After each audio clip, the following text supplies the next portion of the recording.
In the past year, Dr. Anders refuted the claims made in support of the Kabbalah and the Book of Mormon because those types of claims are not, quote, verifiable as they lack historical evidence. Why are these claims refuted when the same could be made about the origins of Christ and the Bible?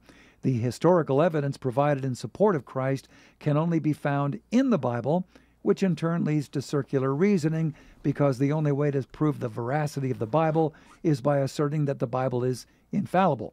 The same reasoning applies to the Book of Mormon as it does to the Bible. Thanks, Nathan. Yeah, okay, so it's kind of a detailed question, a detailed answer. You know, the Catholic view on the Bible is not that every historical narrative of Scripture is literally historically true. That's not the Catholic position on the Bible, and particularly when it pertains to the Old Testament. In fact, the New Testament view of the Old Testament, which becomes dogmatic teaching in the Catholic Church, is that the narratives of the Old Testament are in effect allegories of spiritual truths, pointing us to transformations in our moral life, to the aspiration for the life of heaven, and are ultimately fulfilled in the person of Jesus. And so there's a highly nuanced way that we understand the biblical books. Now, if I said to you, in order to be a Catholic, you have to believe in the literal truth of every biblical narrative, then we would have a problem, right? Because some of them are manifestly not literally historically true.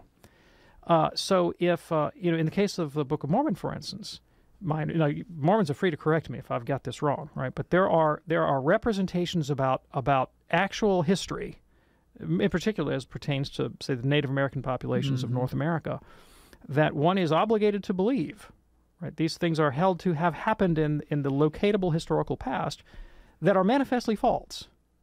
Now, if you want to tell me that they're not literally true, right, that Native Americans are not descendants from ancient Israel, and that Joseph Smith didn't actually find plates in a cave and that sort of thing, if you want to tell me these are merely allegorical or spiritual truths of some nature, and they don't have a real historical reference behind them, then we can talk, right? But, we're basically talking about the difference between a sort of fundamentalist understanding of sacred texts and a more nuanced understanding of sacred texts. So, my belief in the veracity of the Bible, like St. Augustine, I believe the Scriptures because the Catholic Church taught me to, and my faith in the Catholic Church is grounded in a confidence in the power of the Church to transform my moral life after the pattern of Christ, right? And I enter into this religious community with a sacred history that has a history of reading the Bible in a certain way, ultimately aimed at my spiritual edification. But my reason is free to investigate historical facts and reality in a more nuanced way. All right.